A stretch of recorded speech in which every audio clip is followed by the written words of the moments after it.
Hey everyone, welcome back to the channel. Today we're going to talk about the double Bohr and Haldane effect. And these are two effects that I found particularly difficult to understand. So I'm hoping through this video I can explain it in a way that you'll understand and also for myself to watch back over when I need to review these topics.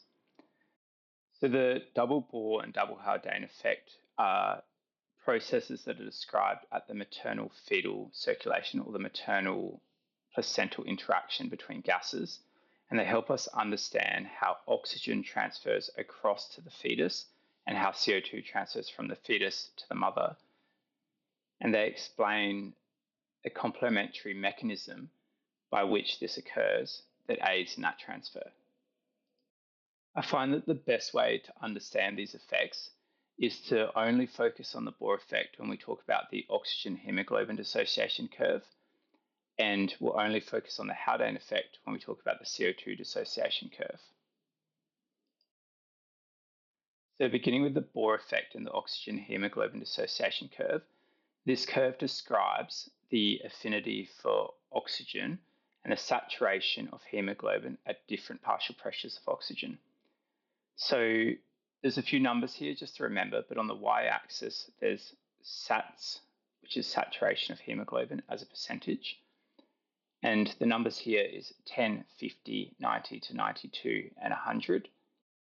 And then on our x-axis is partial pressure of oxygen in millimeters of mercury, and it's 10, 19, 26, 60, and 100. So I put 10 on these because 10 equals 10 on our partial pressure of oxygen to saturation hemoglobin. The P50 of adult hemoglobin is about 26. Some textbooks say 26.6. So that means at a partial pressure of 26, 50% of hemoglobin are oxygenated. And then I keep 60 for 90 to 92 here because hypoxemia is defined as a partial pressure of oxygen less than 60 in the blood, which equals a SATs of around 90, 92. And then lastly, 100 and 100 is just an easy number to remember, but it's after 100 millimeters of mercury, the oxygen hemoglobin dissociation curve is quite flat, so there's not much gain in it. And then you're left with this sigmoid shaped oxygen hemoglobin dissociation curve, and the shape is attributed due to the cooperative binding that happens with hemoglobin. So as oxygen binds, the affinity increases for more oxygen, so you get a steeper rise in the curve, but because hemoglobin can only carry 4 oxygen molecules, there's a ceiling effect, hence why it flattens out once it gets above a certain level. So I mentioned the P50 before, which is the partial pressure at which half the hemoglobin is saturated. And for adult hemoglobin, it's 26, but for fetal hemoglobin, it's around 19. Depending on the textbooks you read, it may say 18 to 19. Now, this is important because adult hemoglobin is actually structurally different to fetal hemoglobin. So adult hemoglobin has 2 alpha and 2 beta subunits, while fetal hemoglobin has 2 alpha and 2 gamma subunits. And these gamma subunits are important because they have decreased affinity for a byproduct known as 2,3-DPG, and that's a byproduct of glycolysis. So we'll come back to that because it's important to explain why the fetal hemoglobin curve has shifted to the left compared to adult. But first, let's just talk about the Bohr effect, and we'll talk about the first Bohr effect. So the first Bohr effect describes the decreased affinity for oxygen when there's certain parameters that change, such as an increase in 2,3-DPG, an increase in temperature, an increase in hydrogen ions, which will be a decrease in pH, and an increase in CO2. So if you apply this and take, for example, the uterine artery, which carries oxygenated blood, as it reaches the placenta, it's exposed to increased temperature, a decreased pH, and increased CO2 from offloading CO2 from the fetal hemoglobin. So it right shifts.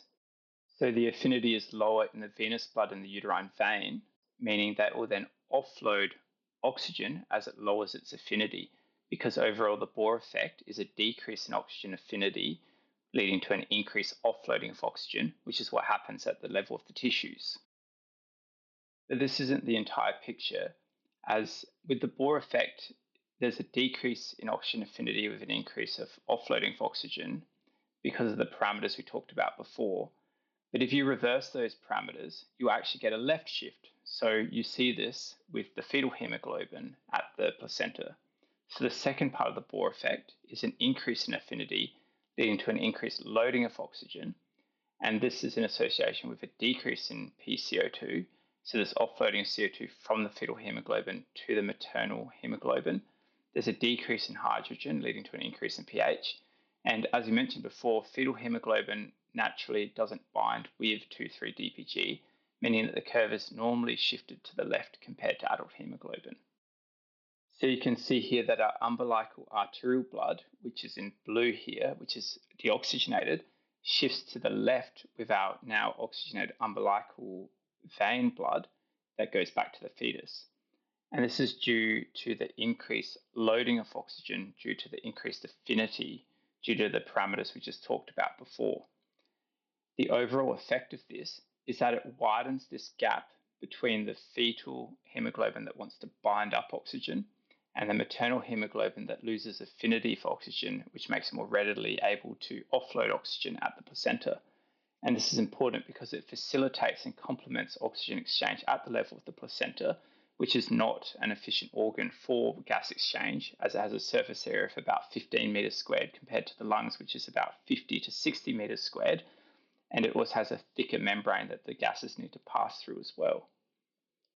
Now, just to summarize, the first Bohr effect is the decreased oxygen affinity leading to increased offloading of the maternal arterial blood going through the uterine artery to the placenta, offloading oxygen, becoming deoxygenated, while the second part of the Bohr effect is to do with the increased affinity with increased oxygen loading of fetal hemoglobin as the umbilical artery brings deoxygenated blood to the placenta and oxygenated blood through the umbilical vein back to the fetus. So the next part of this is how CO2 interacts with hemoglobin. And you can see here that CO2 also affects affinity for oxygen, but also the oxygen state of hemoglobin affects how much CO2 can actually be carried on hemoglobin, which we describe in the CO2 dissociation curve, which will help us understand the Double Haldane effect. For our CO2 dissociation curve, the key labels that we need to include is our content CO2, which is mil per 100 ml of blood, and that's on our y-axis. And then on our x-axis, we do partial pressure CO2 in millimeters of mercury. A key point to make here is that in a non-pregnant person, the partial pressure of arterial blood for CO2 is about 40 and venous blood is 46.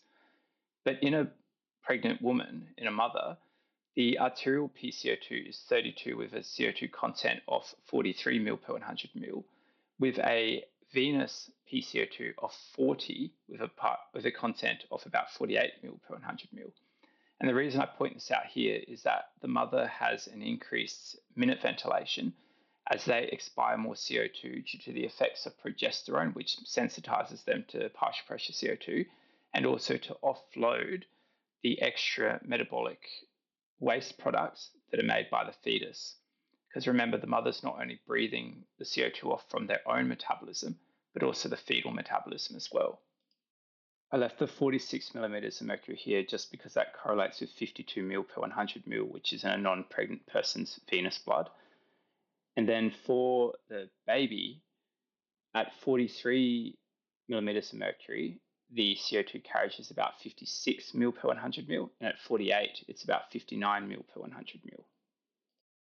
So the Haldane effect describes that deoxygenated hemoglobin has a higher carrying capacity for CO2 for the same partial pressure CO2 of oxygenated hemoglobin. So classically in textbooks, it's drawn like this. There'll be an arterial point and a venous point. And the arterial point's at 40 millimeters of mercury and the venous point's at 46 millimeters of mercury. And again, it's showing that deoxygenated hemoglobin has a higher CO2 carrying capacity than oxygenated hemoglobin. And this is because oxygen is able to directly bind with CO2, which is another function of hemoglobin, not just to carry oxygen. And this is known as a carbamino compound. Now, I find it easier to understand it when I think of it in this way. Both lines are parallel. And if you draw a line along the blue line, and then you draw a line down to where it meets at the partial pressure of CO2, you can see that for the same partial pressures of CO2, The CO2 carrying capacity per 100 ml of blood is much greater in the deoxygenated uterine venous blood than it is in the uterine oxygenated arterial blood. So if we apply this to maternal blood, the first Haldane effect is the fact that as the uterine arterial blood enters the uterus and goes past the placenta and becomes deoxygenated, its ability to carry CO2 increases, which you can see here. And then the second part of the Haldane effect is to do with the fetal blood. As the deoxygenated umbilical arterial blood comes into the placental spaces, it binds up oxygen, as we saw before when we talked about the double Bohr effect, which means that it will then offload CO2 because its ability to carry CO2 has reduced, which brings these 2 points closer to each other as they equilibrate across the placental membranes or the chorionic villi. So just to reiterate, the second part of the Haldane effect describes that oxygenated hemoglobin has a lower CO2 carrying capacity. So as the umbilical artery brings deoxygenated high CO2 content blood in and becomes oxygenated, its ability to carry CO2 decreases dramatically, which facilitates the offloading of CO2 and the binding of oxygen to the fetal hemoglobin. So as you can see, the double Bohr and double Haldane effect complement each other and are happening at the same time. So as deoxygenated fetal hemoglobin enters the placental circulation, it will offload CO2, which means that the CO2 will be bound up by maternal hemoglobin, which decreases oxygen affinity for those hemoglobin, which means they'll offload oxygen, which will then be bound up by the fetal hemoglobin. And the further oxygenation of fetal hemoglobin decreases the CO2 carrying capacity of that fetal hemoglobin, further offloading more CO2 towards the mother, which then further decreases oxygen affinity for the mother's hemoglobin. So they facilitate the transfer between each other.